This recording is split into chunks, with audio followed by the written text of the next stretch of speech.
Hi hello வணக்கம். எல்லோரும் எப்படி இருக்கீங்க? எல்லாம் நல்லா இருப்பீங்கன்னு நினைக்கிறேன். இன்றைக்கி என்ன பார்க்க போகிறீங்கன்னா, இன்றைக்கி நைட் வந்து சிம்பிள் டின்னர் தான். ஏன்னா கொஞ்சம் வெளியே போயிட்டு வர வேலை இருந்ததா, அதனால் வெளியே போயிட்டு வரக்கே கொஞ்சம் டைம் ஆயிடுச்சு. சரி சிம்பிளாக நூடுல்ஸ் பண்ணிடலாம் அப்படின்னு சொல்லிட்டு தான் பண்ண ஆரம்பிச்சிட்டேன். நாங்கள் எப்பயுமே இப்பி நூடுல்ஸ் தாங்க சாப்பிடுவோம். மேகியை விடவே கொஞ்சம் இப்பி நூடுல்ஸ் நல்லாயிருக்குமா, கொஞ்சம் அதனால் இது தான் பண்ணுவோம். இப்போ தான் நம்ம சேனலை ஃபஸ்ட் டைம் பார்க்குறீங்கன்னா சப்ஸ்கிரைபர் பண்ணி வச்சுக்கோங்க. வீடியோ பிடிச்சிருந்தா லைக் பண்ணி கமெண்ட் பண்ணுங்கள். இது வரைக்கும் நம்ம வீடியோவை தொடர்ந்து பார்த்து சப்போர்ட் பண்ணிகிட்ருக்க எல்லாருக்குமே ரொம்ப நன்றி. ஏன்னா நான்லாம் நினச்சி கூட பார்க்கலிங்க இந்த அளவுக்கு இருக்குன்னு சொல்லிட்டு. இப்படி ஒரு லவ் அன்பு கிடைக்கிறப்ப எனக்கு அவ்வளோ ஒரு ஹாப்பியாக இருக்குது. Thank you so much for you வாட்சிங். அதுக்கப்புறம் மேகி செய்ய ஆரம்பிச்சிட்டேன். சிம்பிளாக தாங்க செய்வேன்.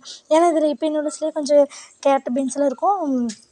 அதனால் நான் கம்மியாக தான் போட்டுக்கிட்டேன். ஏன்னா நைட்னா பகல்னால் கொஞ்சம் நிறைய போடணும். எல்லாமே காய்கறி ஆட் பண்ணலாம். இதில் நான் காய்கறியெல்லாம் எதுவுமே ஆட் பண்ணல. சும்மா தாளிச்சுட்டு தண்ணி ஊற்றிட்டு அதுக்கப்புறம் கொதி வந்ததும் இப்பி நூடுல்ஸ் எடுத்து போட்டு கிளற வேண்டியது தான். இதில் இன்னொரு மிஸ்டேக் ஆகிடுச்சுங்க. ஏன்னா எக் போடாமலே நான் நல்லா செய்வேன். சரி முட்டை இருந்ததா, சரி முட்டை போடலான்னு சொல்லி போட்டேன். கொஞ்சம் ரொம்பவே காரம் இல்லாத மாதிரி ஆயிடுச்சு. என்னடா எப்பயும் நல்லா செய்வேன், இன்றைக்கி நைட் என்ன இவ்வளோ அவசரத்தில் இப்படி ஆயிடுச்சுன்னு சொல்லி எனக்கே கொஞ்சம் வருத்தமாக போயிடுச்சு. இருந்தாலும் பரவாயில்ல. அப்போ நைட் என்ன பண்ணுறது, அப்புறம் அப்படியே சாப்பிட்டு படுத்தாச்சு. இதுதான் இன்றைக்கி நைட் நம்ம வீட்டில் டின்னர். நீங்களாம் என்ன சாப்பிட்டீங்கன்னு சொல்லி கமெண்ட்டில் சொல்லுங்கள்.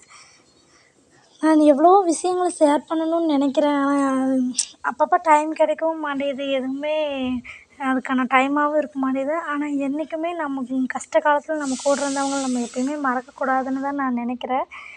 ஆனால் அது என்றைக்கும் நான் மறந்ததும் இல்லை. இதுதாங்க உங்கள் கூட ஷேர் பண்ணணுன்னு நினச்சேன்.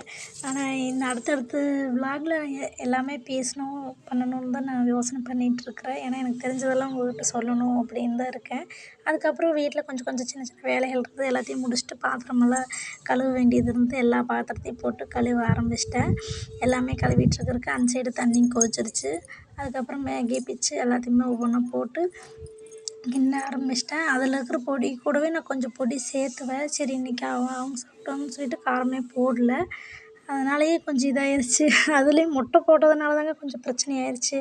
முட்டை போடாமல் இருந்தால் கொஞ்சம் நல்லா இருந்திருக்கும். அப்புறம் பாலெல்லாம் காய வச்சுட்டு பாப்பாவுக்கு பால் காய வைக்க ஆரம்பிச்சிட்டேன். பால் காய வச்சுட்டு எல்லாமே எடுத்து கப்பில் ஊற்றி வச்சுட்டு இன்றைக்கி நைட் நம்ம வீட்டில் டின்னர் இதுதாங்க. நீங்களும் என்ன சாப்பிட்டீங்கன்னு சொல்லி கமெண்ட்டில் சொல்லுங்கள். நம்ம வீடியோ பிடிச்சிருந்தா லைக் பண்ணி கமெண்ட் பண்ணுங்கள். இப்போ தான் நம்ம சேனலை ஃபஸ்ட் டைம் பார்க்குறீங்கன்னா சப்ஸ்கிரைபர் பண்ணி வச்சுக்கோங்க. எல்லோரும் சேஃபாக இருங்க, பார்த்துருங்க. மறுபடியும் நாளை ஒரு வீடியோவில் சந்திக்கிறேன். அது வரைக்கும் டாட்டா பாய் பாய். எல்லோரும் சேஃபாக இருங்க. எல்லாருமே எப்பயும் நல்லா இருக்கணும். பாய் டாட்டா.